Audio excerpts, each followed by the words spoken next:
Hey guys, welcome to my another video. Hope so you are doing well. तो आज मैं जिस ड्रामे की एक्सप्लेनेशन करने वाली हूँ उसका नेम है fall in love with my trouble.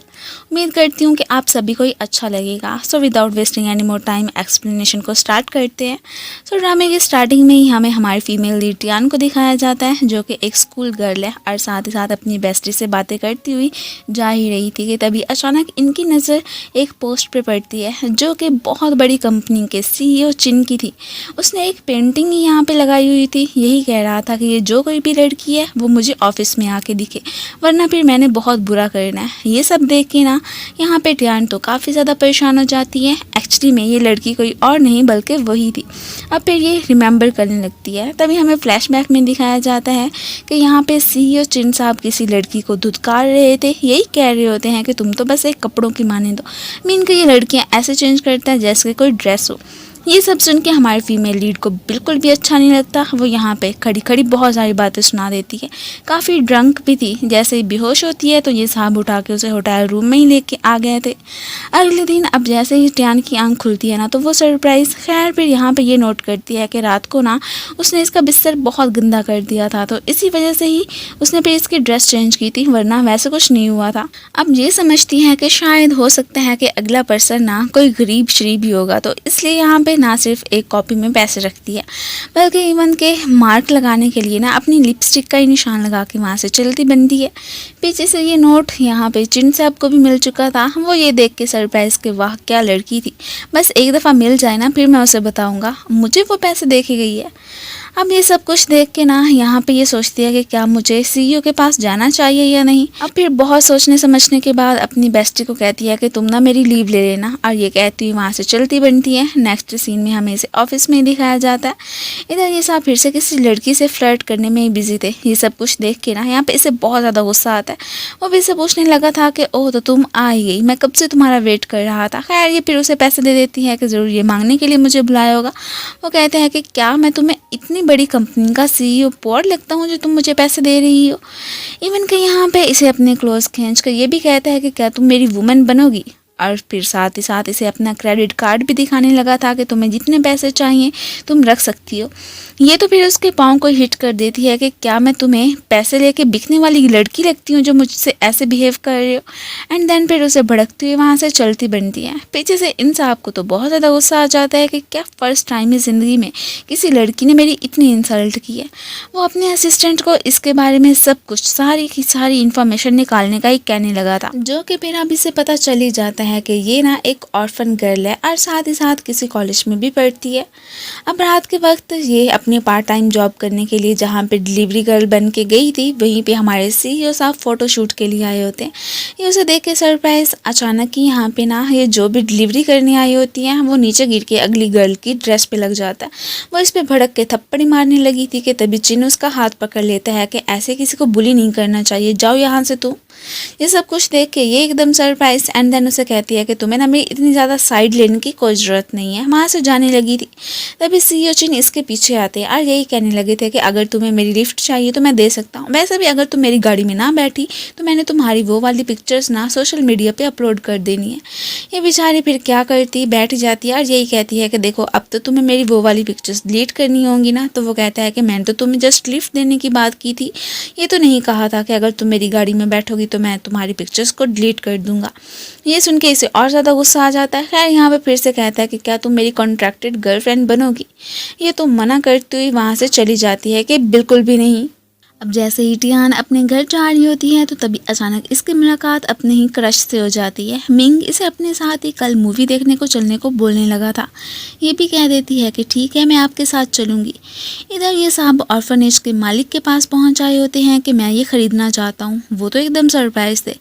खैर अब यहाँ पे कहता है कि नहीं, अब मैंने ना अपना इरादा बदल लिया, फ़िलहाल तो मैं आपसे ये बाय नहीं करता हूँ, लेकिन हाँ फिर बाद में आके ज़रूर ले लूँगा। ये कहता हुआ वो तो वहाँ से चला जाता है। अब डायरेक्टर फॉरेन से इसे कॉल करके इस सारी बात का बता देते हैं। ये सुन के वो तो एकदम सरप्राइज थी कि क्या मिस्टर चिन ऑर्फनेज आए थे। अब तभी फिर फॉरेन से अब मिन को मैसेज करके मना कर देती है कि सॉरी आज तो मैं आपके साथ मूवी नहीं देख सकूंगी। और फॉरेन से फिर चिन साहब की कंपनी पहुंचती है कि आप ऑर्फनेज क्यों गए थे और हाँ आपको वो वाली लैंड क्यों चाहिए।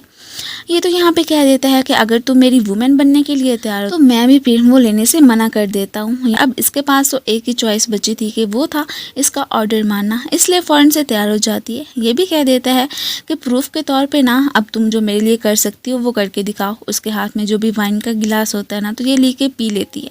उसके बाद सीधी टून होकर बेहोश भी हो गई थी। इसकी आंख अब यहाँ पे जिनके रूम में ही खुलती है। ये उठते ही सोचने लगी थी कि शुक्र है उस फ्लर्टी बॉय ने मेरे साथ कुछ किया नहीं। पर वो पीछे से आ जाता है कि हाँ किया कुछ नहीं है लेकिन मैं कर ज़रूर सकता हूँ। अब वो फिर से इसके क्लोज आने की कोशिश करने लगा था कि अब तो तुम मेरी वुमेन बन चुकी हो ना तो इसलिए जो चाहे मैं कर सकता हूँ। ये कहती है कि नहीं बिल्कुल भी नहीं, 1 हफ्ते का तो टाइम दो ना मुझे ताकि मैं तुम्हारे साथ एडजस्ट कर सकूँ। वो भी कह देता है कि ठीक है तुम्हें 1 हफ्ते का मैंने टाइम दिया। इवन कि यहाँ पे उससे प्रॉमिस भी ले लेती है कि उससे पहले तुम मुझे टच भी नहीं करोगे। वो भी कर लेता है। जैसे ये अपने घर जा रही होती है तभी ऊपर से मिंग की भी एंट्री होती है।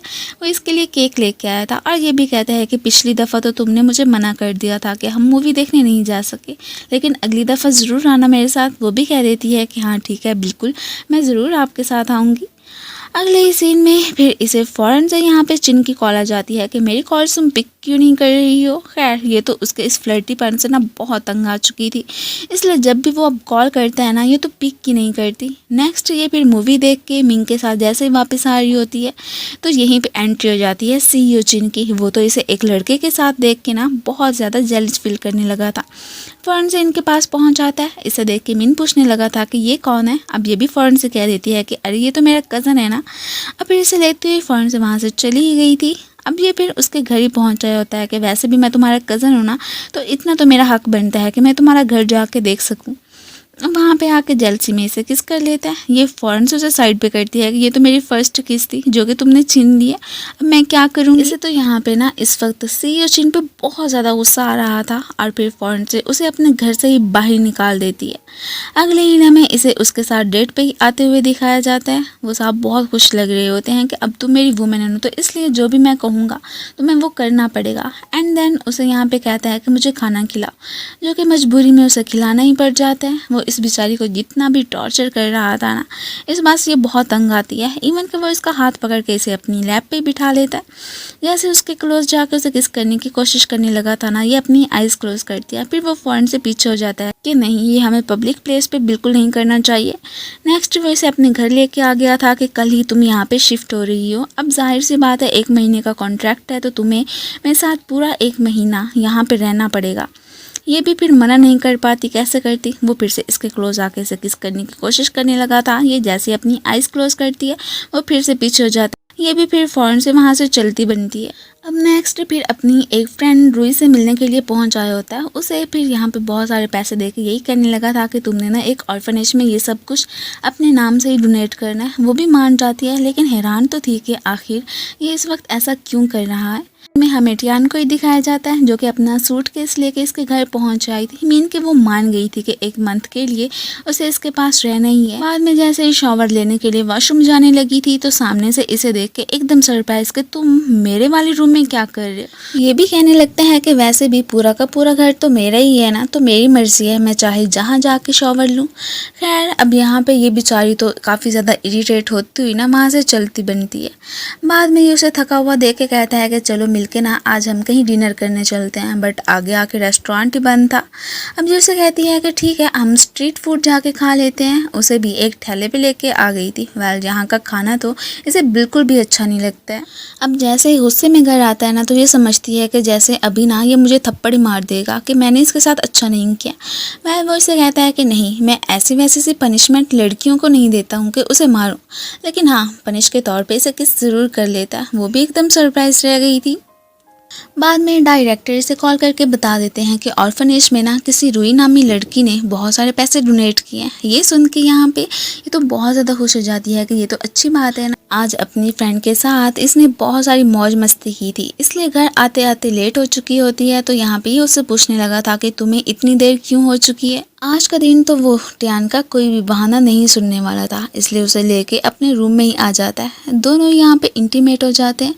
फाइनली इन साहब की इसके साथ 1 नाइट स्पेंड हो ही चुकी थी। अगले दिन वो जैसे ही टियान को उठाने के लिए आता है तो ये तो काफ़ी सारा ब्लश ही करने लगी थी। मीन ये माने या ना माने इसे तो उससे लव हो ही चुका था।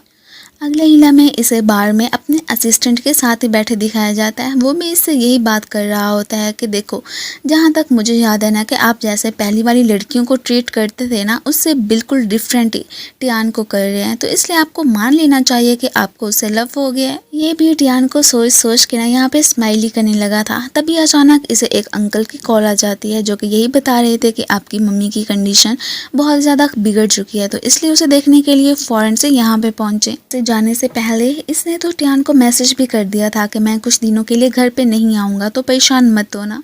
नेक्स्ट हमें इसे अब्रॉड में अपनी मम्मी के घर ही दिखाया जाता है। अगर दूसरी तरफ टियान को देखा जाए तो उसकी खुशी का तो कोई ठिकाना ही नहीं होता कि फाइनली वो खड़ूस यहाँ से जा चुका है और मैं फिर बहुत ही मज़े से अपने दिन स्पेंड करूँगी। इधर ही हमें एक और लड़की चिची को दिखाया जाता है, जो कि ऑलरेडी इसे पसंद तो करती है, लेकिन ये उसे पसंद नहीं करता। मम्मी तो यही चाहती थी कि ये ना इसके साथ डेट करे, लेकिन यहाँ पे इसके एक्सप्रेशन से तो साफ लग रहा था कि जैसे वो इधर आके उकताया हुआ है। मम्मी इल भी नहीं थी, बस जानबूझ के ही उन्होंने इसी बहाने से इसे इधर बुलाया था। अब बाद में जैसे ही वो देखती हैं कि ये सो रहा है, तो वो फ़ौरन से इसका जो भी सामान वगैरह होते हैं ना, वो सब कुछ छुपा देती हैं कि ये तो अब यहाँ से जाए ही ना। और अगले ही लम्हे वो फिर इसे चिची के साथ ही डेट पे जाने को बोलने लगी थी कि वैसे भी तुम्हारे ग्रैंडपा की भी यही ख्वाहिश है कि वो तुम दोनों को ही खुश देखना चाहते हैं। ये बेचारा इस बात से बहुत ही परेशान हो जाता है, लेकिन अपनी मम्मी को मना भी नहीं कर सकता था। जिनको यहाँ से गया 1 हफ्ता बीत चुका था, वो वापस ही नहीं आया होता। टियान को उसकी चिंता तो हो रही होती है कि आखिर वो कहाँ गया। थोड़ी देर के बाद इसे जैसे ही कॉल आती है तो ये समझती है कि शायद जिनी मुझे कॉल कर रहा है, बट नहीं, आगे से तो मिंग होता है, जो कि इसे अपने साथ कहीं खाने के लिए इन्वाइट कर रहा था। ये भी मना नहीं कर पाती। अगले ही सीन में दिखाया जाता है कि चिन का वेट करते करते इसे तो पूरा 1 महीना बीत चुका होता है, वो लौटा ही नहीं था। ये अब फिर कहती है कि चलो मेरा भी कॉन्ट्रैक्ट ख़त्म हो गया, मैं यहाँ से चली जाती हूँ। जाते वक्त फ़ौरन से गुआन को कॉल करती है, जो कि चिन का असिस्टेंट है, कि चिन को बता देना कि मैं उसका घर छोड़ के जा चुकी हूँ। अगले इला में इसे हमें मिंग के साथ दिखाया जाता है। मिंग ने इसे प्रपोज किया था, वो सच में इसे लाइक करने लगा था, बट यहाँ पे ना ये उससे एक्सक्यूज़ कर लेती है और साथ ही साथ सॉरी भी बोलने लगी थी कि मैं ना तुम्हें लाइक नहीं करती हूँ। जिनके साथ 1 नाइट स्पेंड करने के बाद से ना ये उसे ही लाइक करने लगी थी। इधर ही हमें फिर इन साहब को भी दिखाया जाता है, जो कि अब्रॉड से वापस आ ही चुके होते हैं। असिस्टेंट के थ्रू से पता चलता है कि आजकल ना टियान बहुत ही मिंग के साथ घूम रही है, इवन कि उसने एक और कंपनी में जॉब भी कर ली है। ये कहता है कि जिस कंपनी में भी वो जॉब कर रही है ना, अभी के अभी वो ख़रीदो। वो भी फ़ौरन से फिर ख़रीद लेता है। इधर मैनेजर इसे बताती है कि तुम्हारा प्रमोशन हो चुका है। ये सुन के टियान तो बहुत ही ज़्यादा खुश हो गई थी। इसे लग रहा था कि शायद मेरी मेहनत की वजह से ही मुझे प्रमोट किया जा रहा है, बट ऐसा तो कुछ भी नहीं था। ये सब कुछ तो यहाँ पे चिन साहब ने करवाया होता। टियान तो उसे इतने अरसे के बाद देख के काफ़ी ज़्यादा शौक में थी। इससे पहले के नीचे गिरती, चिन उसे पकड़ लेता है। ये तो फ़ौरन से उसे पीछे करती हुई ना वहाँ से चलती बनती है। अब पाँव मुड़ने की वजह से इस बेचारी को काफ़ी ज़्यादा तकलीफ हो रही होती है ना, तो मैनेजर आके बताती है बॉस ने तुम्हें लीव दे दी है, सो इसलिए तुम घर जा सकती हो। ये सुन के इसे तो गुस्सा ही आई जा रहा होता है कि पहले मुझे बिना बताए पता नहीं कहाँ चला गया था, अब वापस आ गया है तो ऐसे ही खामखा में मुझ पे अपना हक जताने की कोशिश कर रहा है। इसने तो इस जॉब से रिज़ाइन करने का फैसला कर लिया था। तो असिस्टेंट अभी से मना कर रहा होता है कि देखो ऐसा मत करो, इस तरह तो तुम्हें फिर बाद में बहुत ही तकलीफ़ों का सामना करना पड़ेगा। बट ये नहीं मानने वाली होती। रेजिग्नेशन लेटर लेके फ़ौरन इसके ऑफिस पहुंच आई थी, बट वो साहब कहाँ एक्सेप्ट करने वाले होते हैं। फ़ौरन से इसका हाथ पकड़ के पहले तो अपनी तरफ खींचता है एंड देन फिर इसके पाँव की चोटी देखने लगा था। अब मज़ीद जब अपने इमोशंस पे कंट्रोल नहीं कर पाता, वो तो फिर इधर टियान को किसी कर लेता है। ये तो फ़ौरन से उसे पीछे करने के लिए ना उसके लिप्स पे बाइट कर लेती है। ये देख के चिन तो एकदम शॉक ही रह गया था और फिर फ़ौरन से वहाँ से चलती भी बनती है। रात के वक्त मिंग फिर से इससे मिलने के लिए पहुँच आया था। यही कहता है कि टियान सच में मैं तुमसे बहुत ही लव करने लगा हूँ। मैंने बहुत कोशिश की है कि मैं तुम्हें भूल जाऊँ या तुम्हारे बारे में ना सोचूं, बट नहीं, मैं ऐसा नहीं कर पा रहा हूँ। एक दफ़ा फिर से मैं तुमसे अपनी फीलिंग्स कन्फेस करता हूँ कि क्या तुम मेरी गर्लफ्रेंड बनोगी। वो तो फिर बिना कोई जवाब दिए वहाँ से चली जाती है। अब ऑफिस में गॉसिप्स होना स्टार्ट हो गई थी कि जैसे टियान तो बॉस की मिस्ट्रेस ही है, इसलिए वो इसे बहुत अच्छा सा ट्रीट करती है वगैरह वगैरह। ये ये सुन के टियान को तो अच्छा नहीं लगता कि ऐसे ही खामखामे यहाँ पे एम्प्लॉयज तो मेरे बारे में बातें ही बना रहे हैं। फिर बाद में इसे पता चलता है कि जो टियान है ना वो मिंग के साथ डेट पे गई है। ये तो फौरन से उनकी डेट खराब करने के लिए वहाँ पे बड़ी शानदार एंट्री के साथ पहुँच आया था। इसे देख के यहाँ पे इसका तो फेस ही लटक जाता है। खैर वो अपने ही एक गार्ड से कह के इन्हें अपने पास ही बुलवाने को कह रहा होता है कि आके तुम लोग मेरे साथ ही खाना खाओ।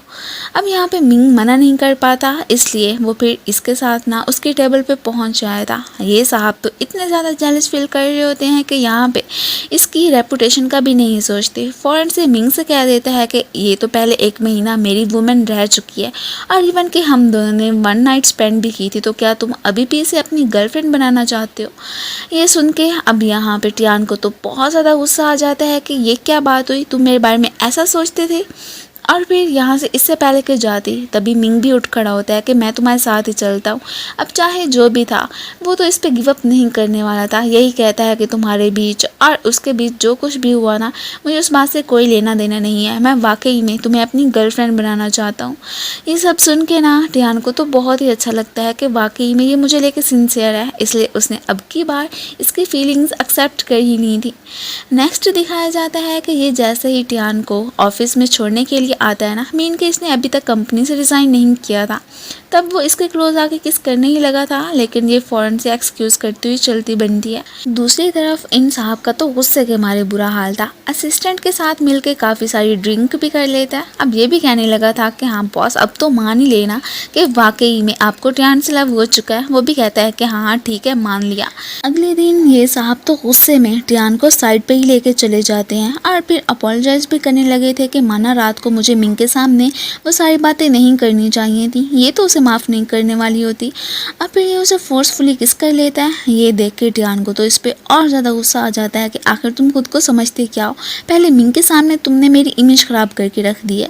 मुझसे कहता है कि ठीक है, मुझसे जो भी गलती हुई है अब तो माफ़ कर ही दो ना, मेरे पास वापस आ जाओ। ये कहती है कि मेरी लाइफ में अब तुम्हारी कोई भी जगह नहीं है, ये मत समझना कि मैं तुम्हारे पास वापस आ जाऊंगी। इन साहब को तो टियान से वाकई में रियल वाला लव हो चुका था। अब किसी भी लड़की पे इसका दिल आ ही नहीं रहा होता है, हर वक्त बस टियान के बारे में सोची जा रहा होता है।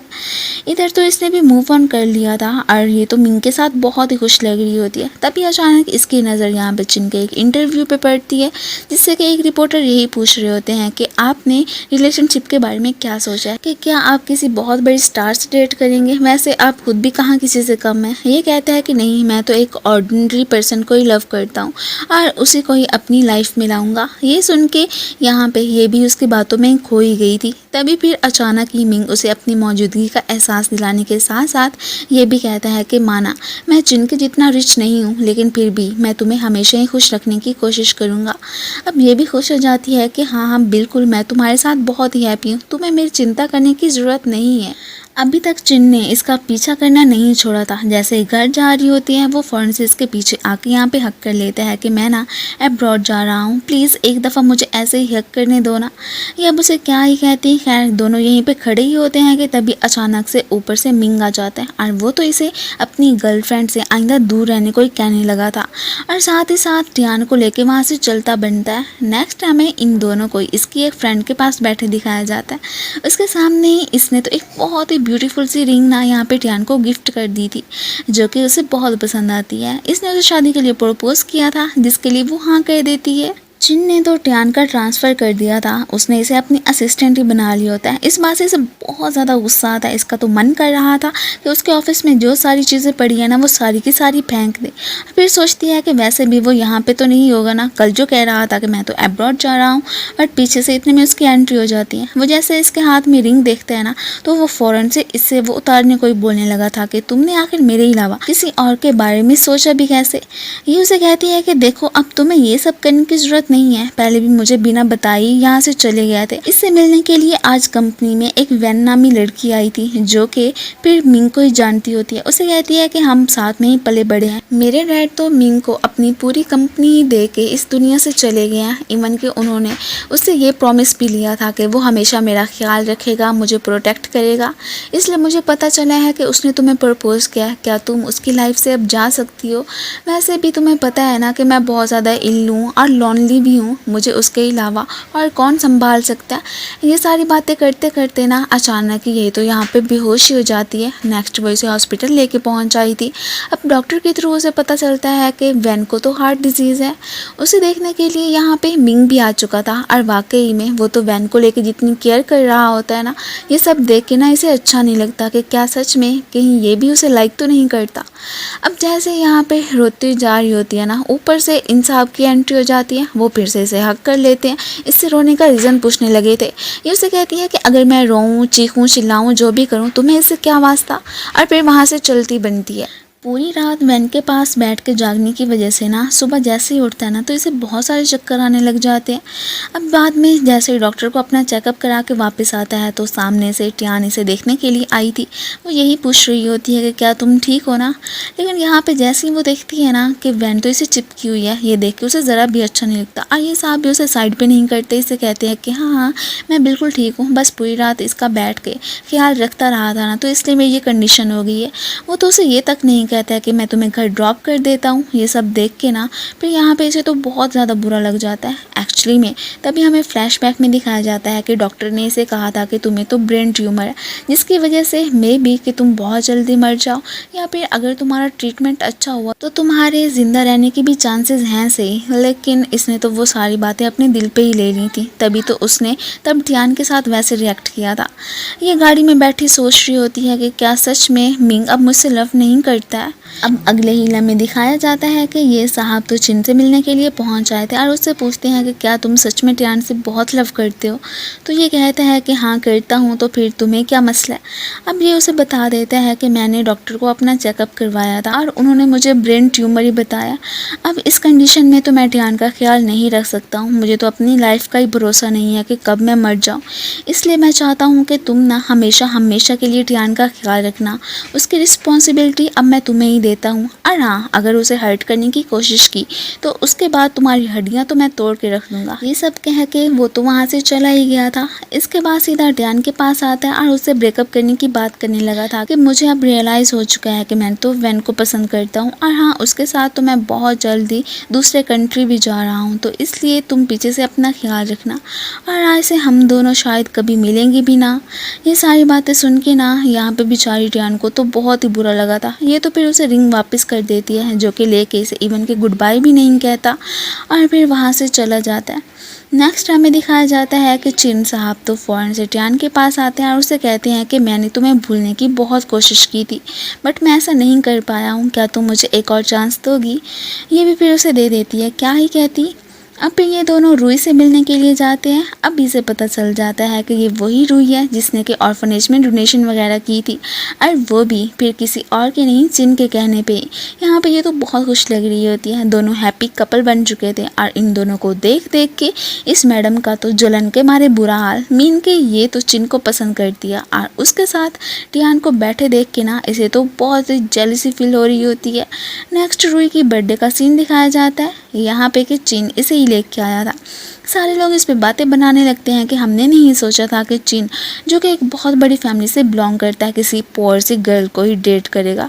ये सारी बातें सुन के इससे भी अच्छा नहीं लगता। ये तो यही समझ रही थी कि काश मैं इसके साथ आती ही ना, या शायद मैं फिर चिन के लायक ही नहीं हूँ। यहाँ से जाते हुए अचानक ही फिसल के नीचे गिर जाती है, तो वो फिर फ़ौरन से इसे लेने के लिए आ गया था और फिर सबके सामने उठा के वहाँ से चला जाता है।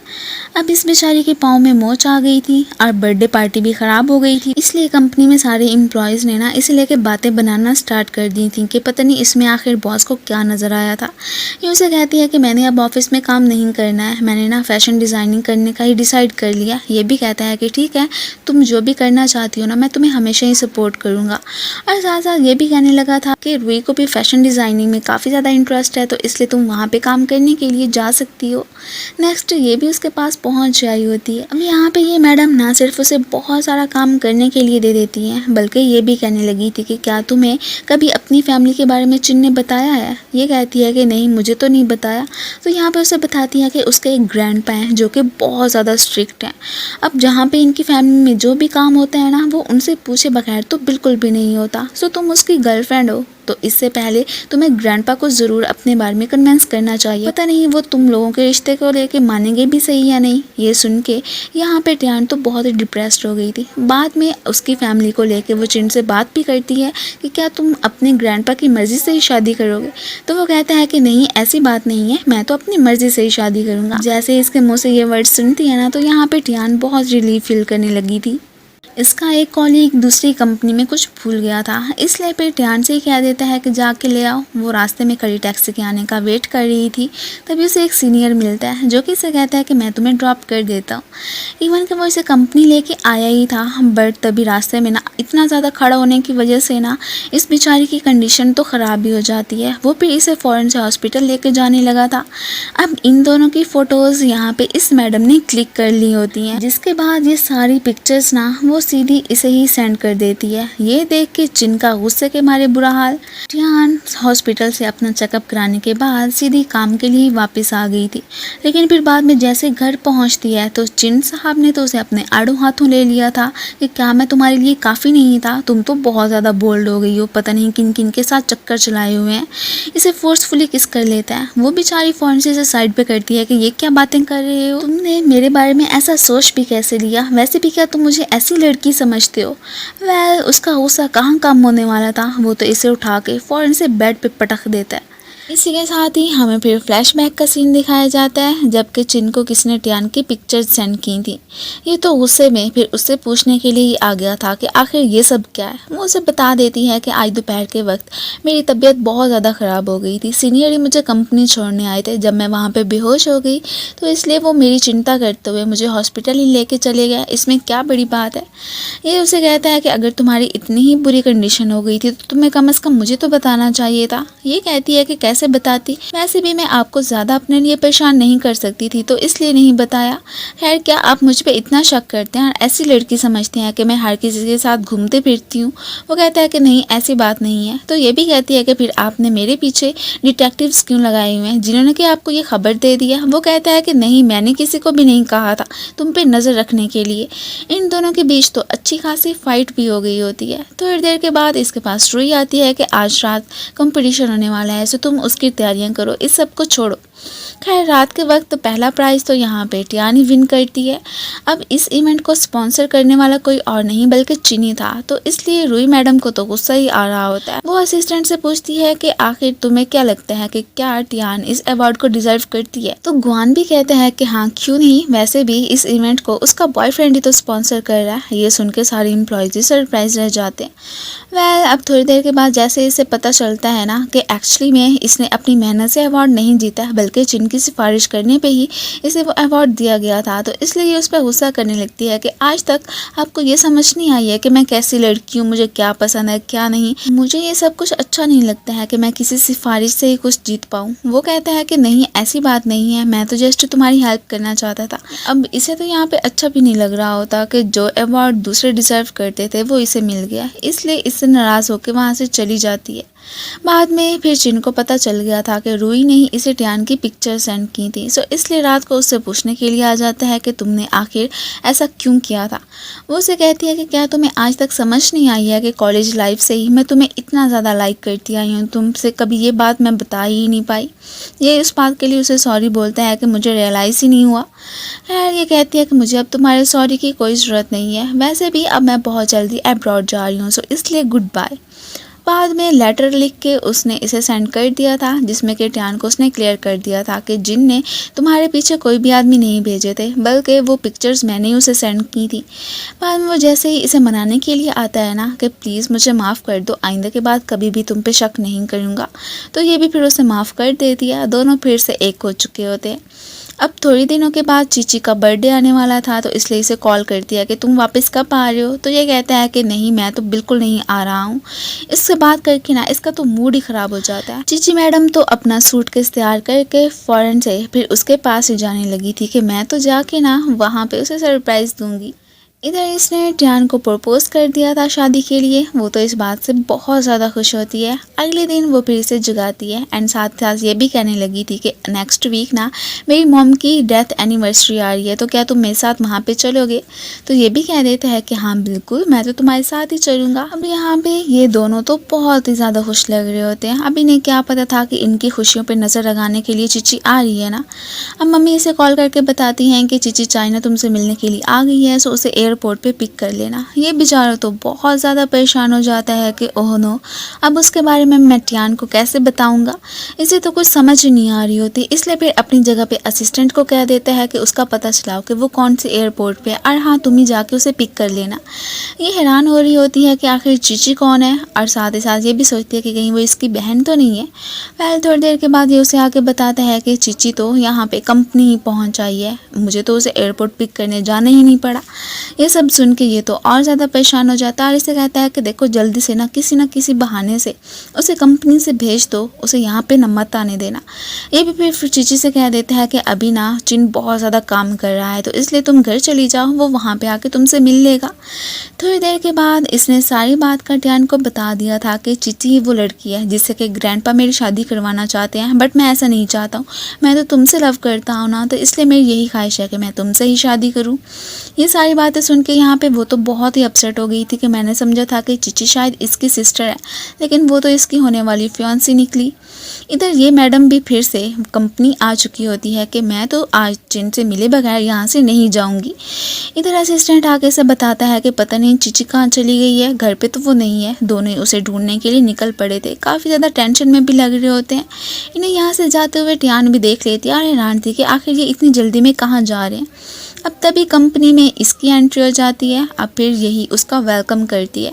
यहाँ पे फ़िलहाल उसे खुद से ना चिन के असिस्टेंट कह के इंट्रोड्यूस करवाती है, ये नहीं कहती कि मैं उसकी गर्लफ्रेंड हूँ।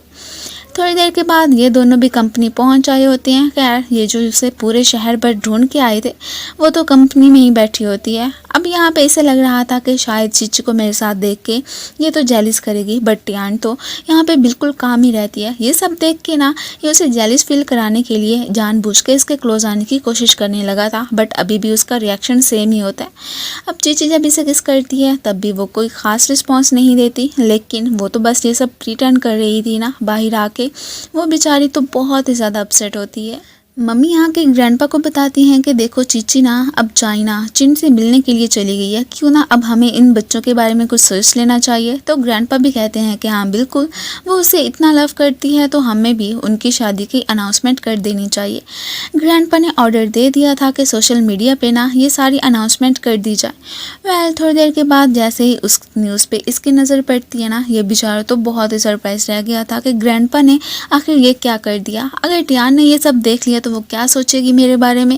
बेचारा बहुत ही टेंशन में आ जाता है। अब सारे एम्प्लॉयज़ गॉसिप्स कर रहे होते हैं कि ओह तो टियान इसका मतलब इन बॉस की मिस्ट्री सी निकली, मीन कि उनकी तो ऑलरेडी एक फियांसी है। ये तो इन सारी बातों से परेशान होकर रोती हुई जैसे ही जा रही होती है तो ऊपर से सीनियर आ जाता है। वो इससे यही पूछ रहा था कि आखिर तुम्हें क्या हुआ है, तो वो फिर इसे सारी बात का बता देती है कि कैसे वो फिर इसे चीट कर रहा था चिन, जिससे कि वो इतना लव करती थी। ये तो फिर उसे तसल्ली देने के अलावा और क्या कह सकता था। दोनों अभी यहाँ पे खड़े ही होते हैं कि ऊपर से चिन साहब इसे लेने के लिए आ जाते हैं। अब तभी ये उसे रोकने की कोशिश करता है कि तुम ऐसे कैसे टियान को यहाँ से लेके जा सकते हो। चिन भी गुस्से में आके उसे मुक्का ही मार देता है कि तुम कौन होते हो मुझे रोकने वाले, और इसका हाथ पकड़ के वहाँ से लेके चला गया था। तो यही रीज़न था जिसकी वजह से वो यहाँ पे इस पर गुस्सा ही कर रहा होता है कि आखिर तुम उस लड़के के साथ क्या कर रही थी, और इवन के यहाँ पे इसे फोर्सफुली किसी करने लगा था। ये भी फिर कह देती है कि ठीक है ये लास्ट टाइम ही है, एंड देन उसके साथ वन नाइट स्पेंड कर लेती है। अगली सुबह जैसे उसकी आंख खुलती है इसे सोता देख के फौरन से अब मिरर पे यही लिख के जाती है कि अब शायद हम कभी नहीं मिलेंगे या फिर मिल भी सकते हैं। ये सब लिख के वहाँ से चली जाती है। अब जैसे ही बाद में इसकी आंख खुलती है तो ये सब कुछ देख के इसे तो बहुत ज़्यादा गुस्सा आ रहा होता है कि टियान मुझे छोड़ के कैसे जा सकती है।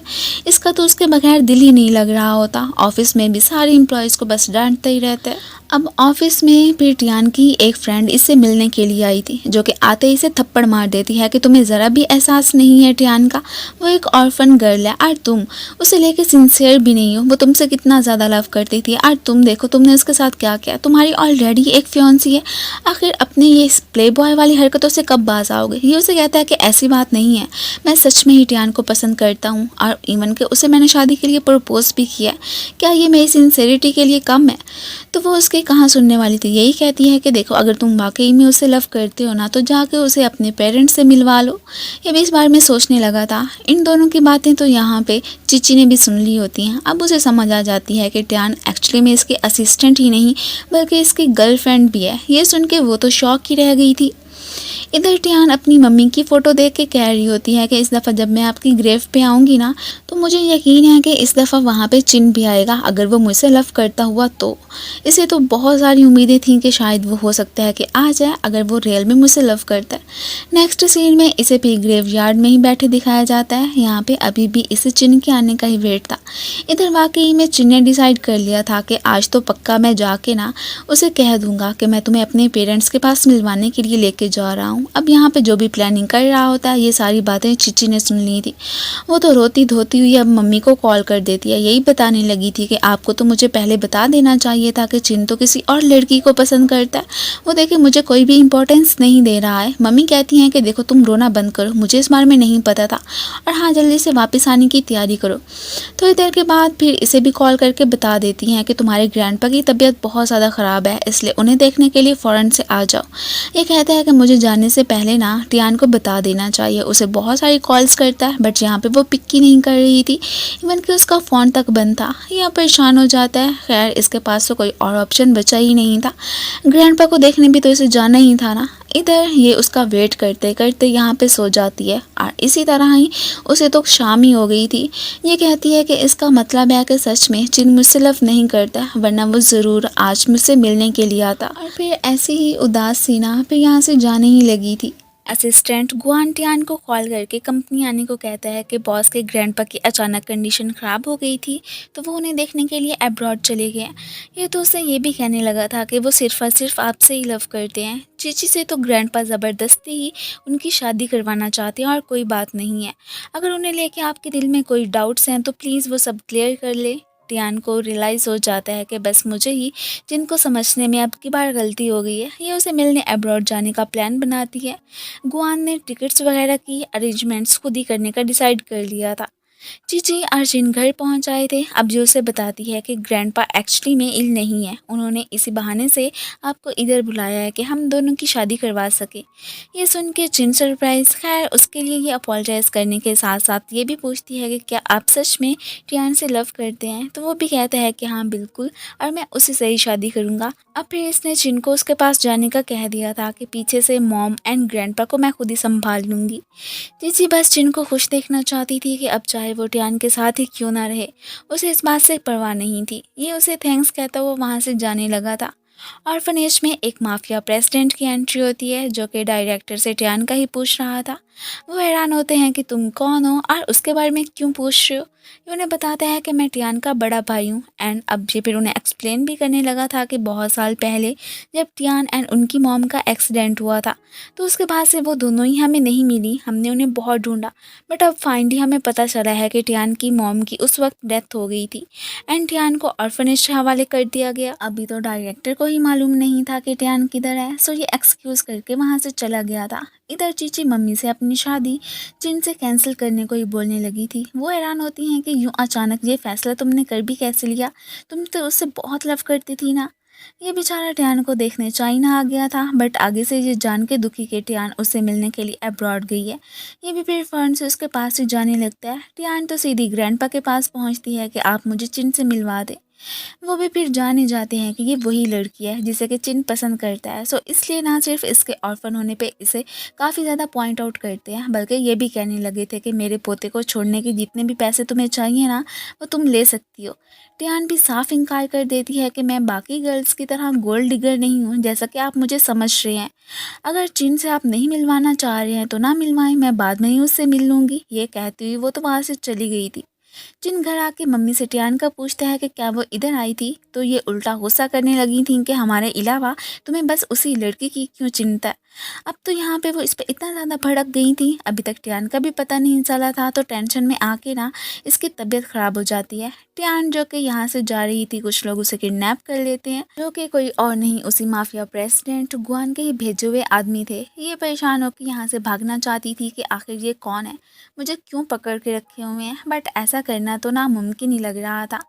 जिनको तो जैसे ही होश आता है वो फिर से टियान को ढूंढने के लिए निकल पड़ा था। मम्मी उसे रोकती रह जाती हैं, बट जो उनकी बात नहीं सुनने वाला होता। ये तो अब अपने पेट का दर्द होने का बहाना बनाने लगी थी। वो इसे हॉस्पिटल लेके आते हैं कि आखिर को वांग बॉस ने कहा था कि इसका ख्याल रखना है। आगे से ये वॉशरूम जाने का बहाना करके वहीं से विंडो से कूद के भाग गई थी। अभी भी ये लोग कहाँ उसके जान छोड़ने वाले होते हैं, उसके पीछे पीछे ही भागते हैं। अचानक यहाँ पे भागते भागते इसे एक लड़की मिलती है, जो कि टियान को ये कह के हेल्प करती है कि मैं जानती हूँ कि तुम मुसीबत में हो।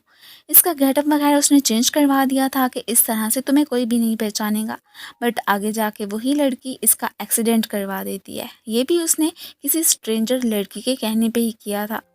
गुआन टियान को देखने हॉस्पिटल पहुंचता है। अब उसे पता चला था कि ब्रेन में चोट लगने की वजह से टियान अपनी मेमोरी खो बैठी है।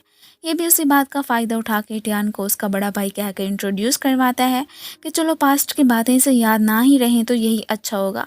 अब तो ये फिर मेरे साथ कंपनी तो संभालेगी ना। ये लोग भी फिर चाइना वापस आ चुके थे। जिन तो टियान की मॉम की ग्रेव पे जाता है कि पिछली दफ़ा मैंने टियान से प्रॉमिस किया था कि वो इधर उसके साथ ही आएगा, बट वो अपना प्रॉमिस पूरा नहीं कर पाया।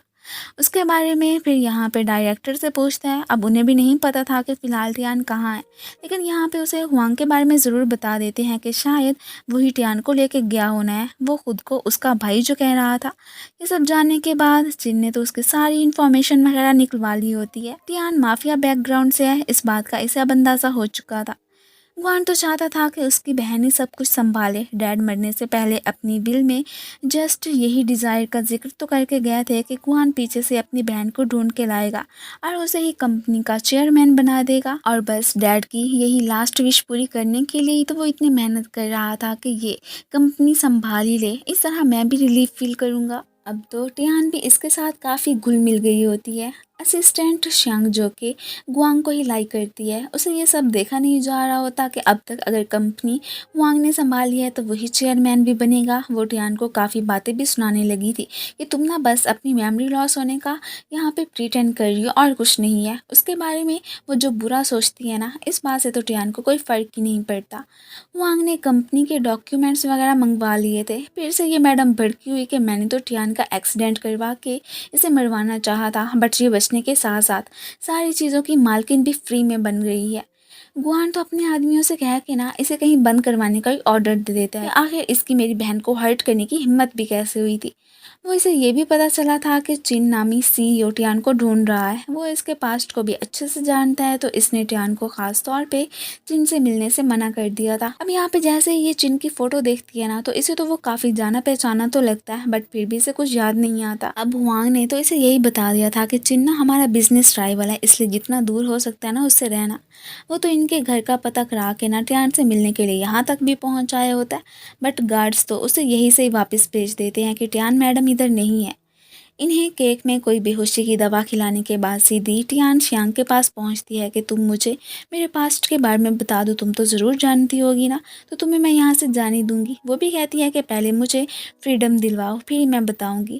खैर जैसे तैसे करके टियान ने वाकई में इसकी हेल्प कर दी थी। सो ये भी उसे एक प्लेस का बता देती है कि तुम वहाँ पर आ जाना। सो उस बार में मैं तुम्हें बता दूंगी कि तुम कहाँ से बिलोंग करती हो। बाद में टियान से मिलने चिन आता है, बट इसने तो अभी तक उसे पहचाना ही नहीं था। सो इसलिए गार्ड्स तो इसे कोई स्ट्रेंजर मान के वहाँ से भगा देते हैं। अब श्यांग ने जो प्रॉमिस किया था उसके अकॉर्डिंग वो एक लेडी के हाथों ही इसे एड्रेस भेजती है कि तुम यहाँ से बिलोंग करती हो। जिनको जैसे ही मौका मिलता है फिर से इसके पास पहुँच आया था, खुद से बड़ी ट्राई करता है कि इसकी मेमोरीज वापस आ जाए, मुझे पहचान ले कि मैं इसका हस्बैंड हूँ, बट ना वो कुछ भी कर लेता। इस पर तो कुछ भी याद नहीं आने वाला था और ना ही कोई असर होने वाला था। वो एड्रेस तो ऑर्फनेज का ही होता है। ये फिर डायरेक्टर से मिलने के लिए भी पहुंच आई होती है। अब यहाँ पे इसके सामने तो वो तो चिन का जिक्र भी कर देते हैं कि उसी की डोनेशन वगैरह देने की वजह से यहाँ पे इतनी ज़्यादा तरक्की हुई है। इसे तो चिन के हवाले से अभी भी कुछ याद नहीं आ रहा था। हयोंग से मिलने के लिए जिन आया था कि बस एक दफ़ा टियान की याददाश्त वापस लाने में आप मेरी हेल्प कर दो। वो अगर तरीका सक्सेसफुल ना हुआ तो मैं कभी भी टियान से नहीं मिलूँगा, इस बात का मैं आपसे प्रॉमिस करता हूँ, प्लीज़ बस एक फ़ेवर मुझे ये दे दो। ये भी फिर मान जाता है कि बस लास्ट टाइम। वो जाके इसका दिया लेटर टियान को पकड़ाता है, जिसके बाद ये सीधा अपने पुराने घर पहुँच आई होती है। और फिर अपनी लिखी डायरी यहाँ पे पढ़ने पे से सब याद आ गया था कि जिन से उसकी क्या मेमोरीज जुड़ी हुई हैं, कैसे वो यहाँ पे अपनी मम्मी की फ़ोटो देखा करती थी, इवन कि वो इसका हस्बैंड भी है, इसलिए फ़ौरन से उसे कॉल मिला देती है। अगले दिन गार्ड्स के साथ जैसे ही ग्रेवयार्ड आती है ना, तो उनकी नज़रों से बचती हुई वहाँ से भागी गई थी। और इस काम में उसकी बेस्टी ने ही यहाँ पे उसकी हेल्प कर दी होती है। गार्ड्स तो बस अपना सा मुंह लेके ही रह जाते। ये तो सीधे जिन के पास आती है कि मैंने अपनी चेयरमैन वाली सीट से रिज़ाइन कर दिया है, अब से हम दोनों साथ में ही रहेंगे, हमें कोई भी अलग नहीं कर सकता। सो इन दोनों के इसी हैप्पी मोमेंट के साथ ही ड्रामे की एंडिंग हो जाती है। Thank you for watching. So guys, आप लोगों को ये ड्रामा कैसा लगा मुझे कमेंट्स में ज़रूर बताइएगा। एंड अगर आप लोगों को मेरी वीडियो अच्छी लगती है तो प्लीज़ इसे लाइक भी कर दिया करें। मिलते हैं फिर नेक्स्ट वीडियो में, तब तक के लिए गुड बाय एंड अपना ख्याल रखना।